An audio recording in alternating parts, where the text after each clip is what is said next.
Hello everyone, welcome to our YouTube channel keep it simple. आज के video में हम बात करेंगे यस बैंक की, क्योंकि इकोनॉमिक टाइम्स ने अपनी एक रिपोर्ट में पब्लिश किया है कि जो ग्लोबल प्राइवेट इक्विटी फर्म है एडवेंट इंटरनेशनल, वो यस बैंक में 1 बिलियन यूएस डॉलर यानी कि 7500 करोड़ रुपए के आसपास इन्वेस्ट कर सकती है। और इस रिपोर्ट के आने के बाद फ्राइडे को हमने देखा कि यस बैंक का शेयर 2% तक बढ़ा भी। तो इस टॉपिक को हम इस वीडियो में डिटेल में डिस्कस करेंगे और ये भी बात करेंगे कि क्या करंट प्राइस पे आपको यस बैंक का शेयर लेना चाहिए या नहीं। और आगे बढ़ने से पहले अगर आपने अभी तक चैनल को सब्सक्राइब नहीं किया तो प्लीज सब्सक्राइब करके हमें मोटिवेट कीजिए। तो सबसे पहले अगर बात की जाए एडवेंट इंटरनेशनल की, तो ये दुनिया की एक one of the largest private equity firm है। ये लगभग 42 कंट्रीज में 390 डिफरेंट कंपनीज में 61 बिलियन यूएस डॉलर तक इन्वेस्ट कर चुके हैं। और अगर इंडिया में भी बात की जाए तो ये काफी एग्रेसिव इन्वेस्टर रहे हैं। इन्होंने 2007 से लगभग 17 भारतीय कंपनीज में 3 बिलियन यूएस डॉलर इन्वेस्ट किया है।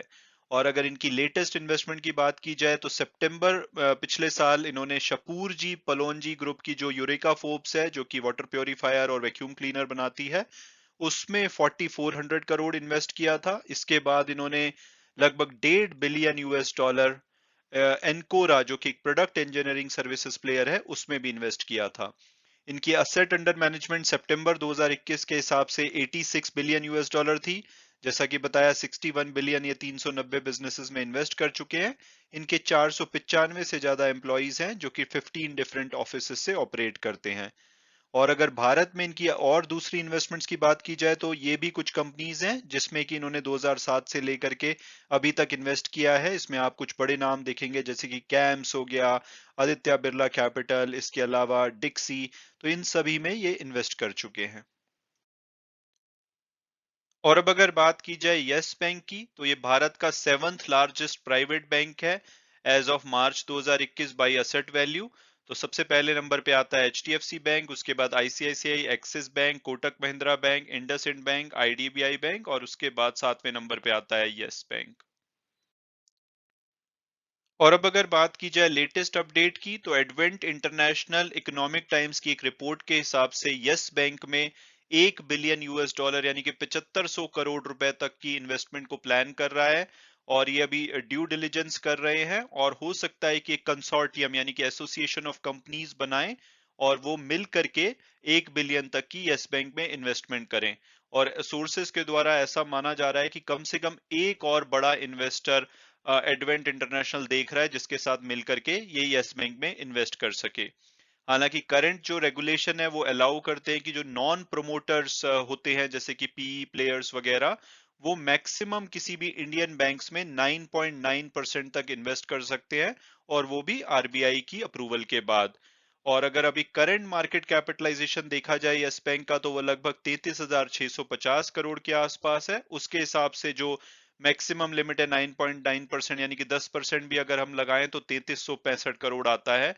तो इस तरह से अगर जो एडवेंट इंटरनेशनल है वो अगर 7500 करोड़ इन्वेस्ट करना चाहता है, या तो उनको कंसोर्टियम बनाना पड़ेगा यानी कि एसोसिएशन ऑफ कंपनीज के साथ मिलकर के इन्वेस्टमेंट करनी पड़ेगी, या आरबीआई से एक स्पेशल परमिशन लेनी पड़ेगी ताकि ये अमाउंट इन्वेस्ट कर सके। और जो ये इन्वेस्टमेंट है माना जा रहा है कि प्रेफरेंशियल अलॉटमेंट के द्वारा की जा सकती है, और ये उसी तरह से होगी जैसे कि 2017 में बेन कैपिटल ने एक्सिस बैंक में इन्वेस्ट किया था 1.8 बिलियन। उन्होंने भी एक कंसोर्टियम बनाया था जिसको कि लीड किया था बेन कैपिटल ने, जबकि एक्सिस बैंक की जो असेट क्वालिटी है वो खराब होती जा रही थी और रेगुलेटरी ग्लेयर उसके ऊपर थी, तब उन्होंने एक्सिस बैंक में इन्वेस्ट किया था। तो उसी प्रकार की ये इन्वेस्टमेंट मानी जा रही है कि हो सकती है। इसके अलावा कुछ सोर्सेज ने ये बताया है कि हांगकांग बेस्ड एक स्पेशल सिचुएशंस फंड है जो कि एक पोटेंशियल एक और प्लेयर हो सकता है कि जो कि इसमें इन्वेस्ट कर सकता है। हालांकि इसको इंडिपेंडेंटली वेरीफाई नहीं किया गया था इकोनॉमिक टाइम्स के द्वारा।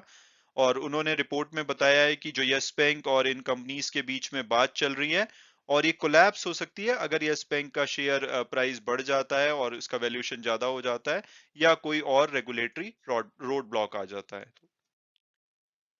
और अब अगर बात की जाए यस बैंक ने जो पास्ट में कैपिटल रेज किया और आगे जो इनके फ्यूचर प्लान्स हैं, तो मार्च 2020 से यस बैंक 25,000 करोड़ रुपए रेज कर चुका है।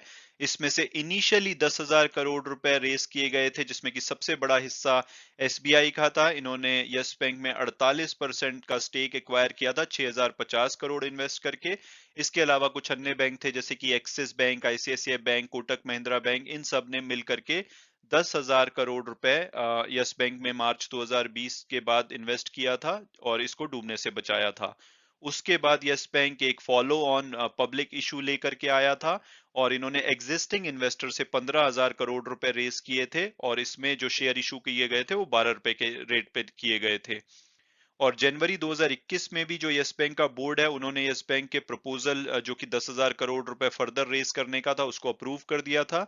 और यस बैंक ने इस प्रपोजल में बताया था कि वो क्यूआईपी यानी कि क्वालिफाइड इंस्टीट्यूशनल प्लेसमेंट और फॉरेन करेंसी कन्वर्टेबल बॉन्ड्स के जरिए 10,000 करोड़ रुपए और रेस करना चाहता है। लेकिन जनवरी 2021 से ये भी किसी भी इन्वेस्टर को अट्रैक्ट करने में नाकाम रहे थे और ये जो अप्रूवल दिया गया था जनवरी 2021 में, ये 28 फरवरी 2022 को लैप्स भी होने वाला था, लेकिन दिसंबर 2021 में इनके बोर्ड ने एक्सटेंशन दे दिया था इसकी टाइमिंग को लेकर के।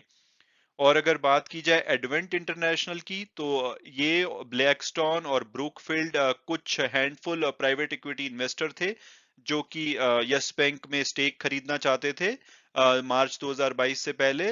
उसके बाद लेकिन एसबीआई और कुछ अन्य बैंक ने इन्वेस्ट करके उस बैंक को बचा लिया था, बट उससे पहले भी एडवेंट ब्लैकस्टोन और ब्रूकफील्ड के साथ कुछ स्टेक यस बैंक में खरीदना चाह रहा था। और अब अगर बात की जाए कि क्या कुछ रेगुलेटरी चैलेंज आ सकते हैं एडवेंट इंटरनेशनल की प्लान्ड इन्वेस्टमेंट को लेकर के, तो एसबीआई जो कि अभी यस बैंक का लार्जेस्ट शेयर होल्डर है, इनके पास लगभग 30% का हिस्सा है। इन्होंने इनिशियली 48% हिस्सा लिया था मार्च 2020 में, लेकिन क्योंकि फॉलो ऑन पब्लिक इशू आया था और उसकी वजह से इक्विटी डाइल्यूशन हुआ था, तो अभी इनके पास 30% का हिस्सा है। हालांकि इनको एक लॉक इन पीरियड है 3 साल का इनके ऊपर, जिसके अंतर्गत ये मार्च 2023 तक अपनी जो होल्डिंग है वो 26% से कम नहीं कर सकते। और ये अभी तक 7,810 करोड़ बैंक में इन्वेस्ट कर चुके हैं, यस बैंक में, दो ट्रांचेस में। जैसे कि पहले 6,050 करोड़ रुपए इन्वेस्ट किए गए थे 2020 में, और उसके बाद इन्होंने एक दूसरी ट्रांच में भी इन्वेस्टमेंट करी थी और टोटल ये 7,810 करोड़ रुपए इन्वेस्ट कर चुके हैं। और उसके बदले में इनके पास अभी 30% का स्टेक है। और अगर एसबीआई और कैपिटल इसमें नहीं डालता है, यानी कि अपना स्टेक नहीं बढ़ाता है, तो yes bank at present immediately सिर्फ 5200 करोड़ रुपए रेस कर सकता है नए इन्वेस्टर से। और अगर 5200 करोड़ रुपए तक यस बैंक रेस करता है, तो एसबीआई का जो स्टेक है वो डाइल्यूट होके भी 26% बना रहेगा, जो कि मिनिमम स्टिपुलेटेड रिक्वायरमेंट है एज पर जो यस बैंक रिकंस्ट्रक्शन स्कीम थी 2020। और इसके अलावा हालांकि इन्वेस्टर को जो नए इन्वेस्टर है, अगर वो ज्यादा अमाउंट इन्वेस्ट करना चाहते हैं, तो उनको वारंट्स इशू किए जाते हैं जो फ्यूचर में कन्वर्ट होंगे। इसके अलावा इनको कोई भी स्ट्रक्चर्ड डील दी जा सकती है जो लिंक टू माइलस्टोन होगी, जो कि फ्यूचर में जाके इक्विटी में कन्वर्ट हो सकती है। तो ये कुछ रेगुलेटरी चैलेंज है जो कि एडवेंट इंटरनेशनल को फेस करने पड़ सकते हैं। और अब अगर बात की जाए कि क्या दोनों पार्टीज ने अभी तक कोई कंफर्मेशन दी है, तो इकोनॉमिक टाइम्स ने यस बैंक से ईमेल के जरिए पूछा था, तो उन्होंने बोला है कि हम कोई भी स्पेकुलेटिव आइटम पे कमेंट नहीं करना चाहते।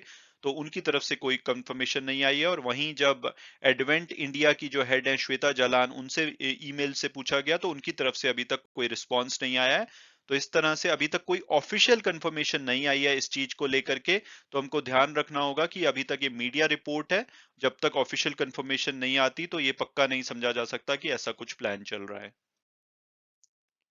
और अब अगर बात की जाए कि क्या करंट प्राइस पे हमें यस बैंक का शेयर लेना चाहिए या नहीं, तो सबसे पहले अगर हम पास्ट परफॉर्मेंस देखें, तो 3 साल में तो इन्होंने 92% की नेगेटिव रिटर्न दी है। हालांकि मार्च 2020 में इनका पुनर्जन्म हुआ है, उससे पहले बैंक में काफी प्रॉब्लम थी, इसलिए लॉन्ग टर्म में ये one of the worst performing stock है। तो इसलिए 3 साल की परफॉर्मेंस को हम इग्नोर कर सकते हैं। लेकिन पिछले 1 साल में भी इनका शेयर 15% से ज्यादा गिरा है, पिछले 1 महीने में 5.5% से ज्यादा गिरा है। हालांकि फ्राइडे को जब ये न्यूज बाहर में आई थी कि एडवेंट इंटरनेशनल इसमें $1 बिलियन तक इन्वेस्ट कर सकता है, तो उसके बाद इनका शेयर एक बार के लिए 3% तक ऊपर गया था। हालांकि अल्टीमेटली 1.86% ऊपर जाके बंद हुआ है। तो यानी कि अभी तक शेयर होल्डर ने इस न्यूज को पॉजिटिव लिया है।